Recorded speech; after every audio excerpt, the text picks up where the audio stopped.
G'day, Adam L here, tips from the middle rung. Today we're going to be talking about the Nikon MBD-12 battery grip for the D800. I went and picked one up. I love it. It's doing a great job.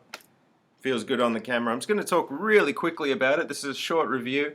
Give you an idea, this is what it looks like on the D800 with this is the 17 to 35mm 2.8 to give you an idea of the size. Basically takes the camera up to the size of your standard pro bodies, your D3Ss, your D4s, etc.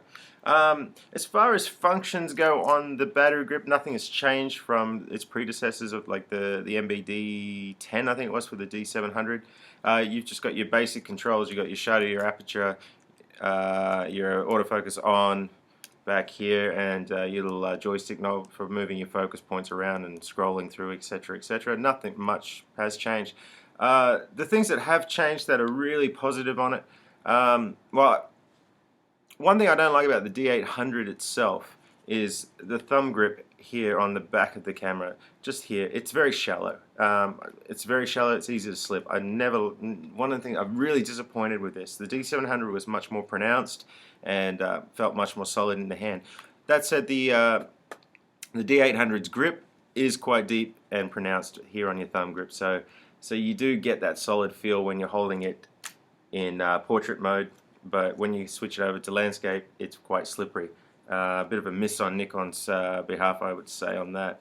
A couple of the things that are good about this grip compared to its predecessors as well is just the way it attaches to the camera. In the previous models, the grip is simply attached by, sorry, I just pull it off there. Previous models, the grips basically had your connectors and this one screw mount that comes in here to lock it into the camera. On the new one, you've got these two pins. I'll see if I can show you right. So there's one pin here and another pin here that lock up into the body, which basically just gives it 3 points of contact with the body itself, which is a lot less stress on this one mount. So it gives a much sturdier feel.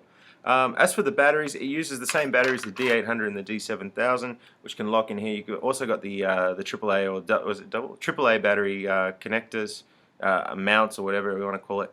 And I haven't checked it out yet, but apparently the D4 battery will go straight into here as well. So I have to have a look at that when I eventually pick up a D4. So that's my quick review. It's a solid piece of kit. I'm still disappointed that Nikon are charging so much for these attachments. I mean, you've gone and bought all this. You'd think that they'd make this something that didn't cost an arm and a leg at $400 or something. It's a little bit steep. But for me, I needed it, so I went ahead and got it. So I guess that's why they keep selling them at that price. Anyway, this is Adam L, tips from the middle rung, and that's the battery grip review for the D800. Hope you enjoy. Happy shooting.